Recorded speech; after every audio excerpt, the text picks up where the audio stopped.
Chers amis, bonjour. Je suis très heureux de vous retrouver pour ce carême. Vous êtes de plus en plus nombreux à nous suivre. Merci de partager ces vidéos aussi qui sont une petite aide pour notre carême. Partagez-les autour de vous dans votre entourage pour que chacun puisse butiner et bien progresser vers Pâques qui est l'objectif. Cette année, nous cheminons à l'école de Notre-Dame de Fatima et je vous propose de nous arrêter sur la première apparition de Notre-Dame aux trois petits pâtres. Ces derniers jours, vous avez vu l'ange qui les a préparés, qui a préparé leur cœur. Et aujourd'hui, c'est la Sainte Vierge elle-même qui vient et qui lance cette série d'apparitions. Alors, pour planter le décor, les trois pâtres, Lucie, Jacinthe et François, Francesco, sont partis pour faire paître leur troupeau à un lieu qui s'appelle Cova da Iria, qui est une sorte de cuvette, de plaine un peu aride. Et ils passent l'après-midi là, ils ont dit leur chapelet, ils font quelques petits jeux et s'apprêtent à rentrer puisque l'orage s'annonce.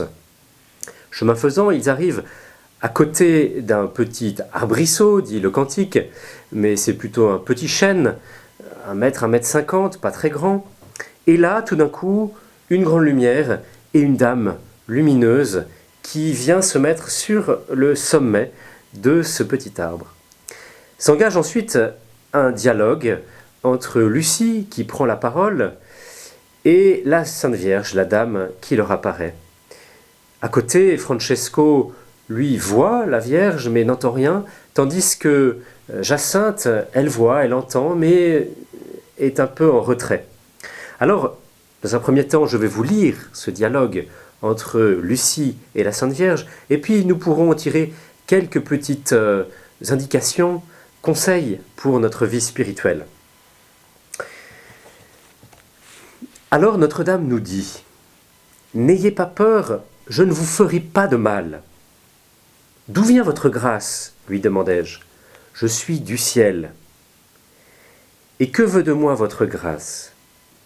Je suis venu vous demander de venir ici pendant 6 mois de suite, le 13, à cette même heure. Ensuite, je vous dirai qui je suis et ce que je veux. Après, je reviendrai ici une 7e fois. Et moi aussi, est-ce que j'irai au ciel ? Oui, tu iras. Et Jacinthe aussi. Et François aussi, mais il devra réciter beaucoup de chapelets. Est-ce que Maria da Neves, qui est une amie, est déjà au ciel ? Oui, elle y est. Et Amélia ? Elle sera au purgatoire jusqu'à la fin du monde. Et la Vierge continue.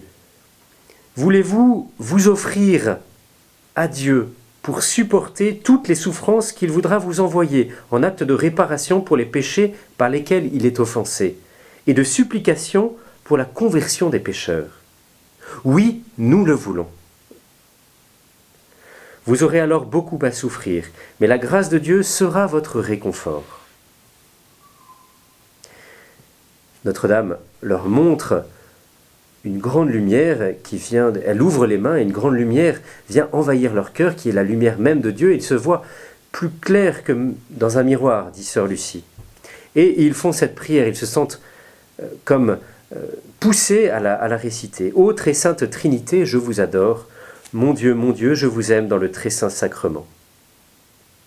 Les premiers moments passés, Notre-Dame ajoute « Récitez le chapelet tous les jours, afin d'obtenir la paix pour le monde et la fin de la guerre. » Pouvez-vous me dire, demande Lucie, si la guerre durera encore longtemps ou si elle va bientôt finir ? Je ne puis te le dire encore, tant que je n'étais pas dit aussi ce que je veux. Ensuite, la Vierge s'élève et part en direction du Levant, dans l'immensité du ciel. La lumière semblait lui ouvrir un passage entre les astres, ce qui faisait dire que nous avons vu le ciel s'ouvrir. Alors, que retenir, chers amis, de cette apparition ? Eh bien, une chose m'a frappé, c'est cette focalisation sur le ciel de Lucie. La Sainte Vierge leur apparaît, elle dit « Je suis la Dame venue du ciel ». Et bien sûr, Lucie demande « Que voulez-vous de nous ?» La Sainte Vierge demande de venir tous les mois. Mais finalement, Sœur Lucie ne s'attache pas à ces détails. Elle aurait pu dire mais comment est-ce que vous voulez qu'on se prépare? Est-ce que vous voulez qu'on prévienne quelqu'un? Que faut-il faire? Mais elle se moque de ces détails matériels et elle va droit au but. Et moi aussi, est-ce que j'irai au ciel? Et Jacinthe et François. C'est ça qui compte. Et elle pose la question pour ses deux amis, Maria da Neves et Amélia. Et ce qui compte peut-être dans notre vie, voilà ce qu'on peut en tirer, c'est que ce ne sont pas les détails matériels, le comment, le pourquoi des choses. Bien sûr, c'est important de vivre au jour le jour, nous ne sommes pas désincarnés, mais nous devons avoir ce désir, cette question, est-ce que moi aussi j'irai au ciel? Vivre chaque jour dans cette optique. Et puis, il y a ce petit passage qui nous fait sourire, mais qui n'est pas très drôle finalement. Et François, ira-t-il au ciel? Il ira aussi, mais il devra dire beaucoup de chapelets. Alors ça, c'est une indication pour nous, messieurs.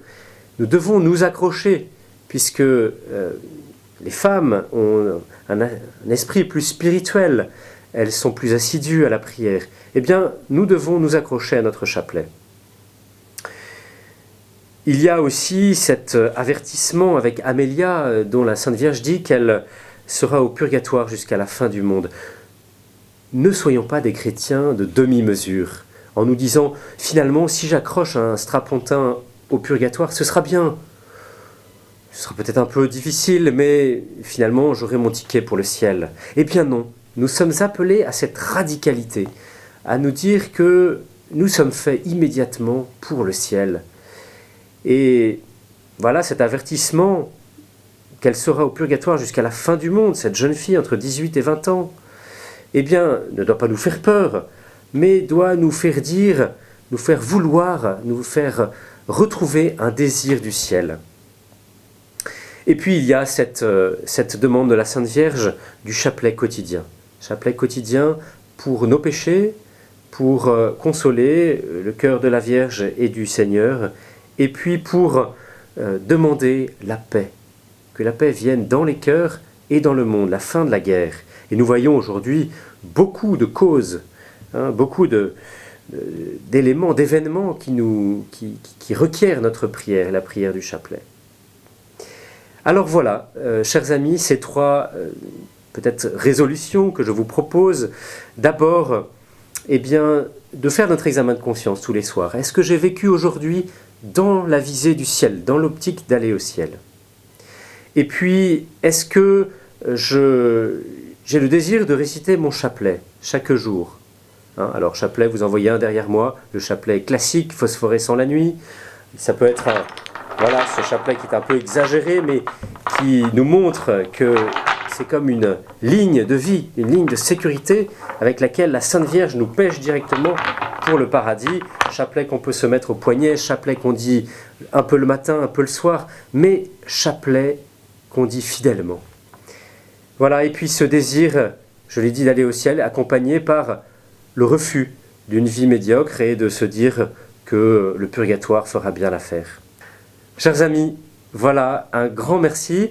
À bientôt pour la suite de notre carême. Bon courage, que Dieu vous bénisse.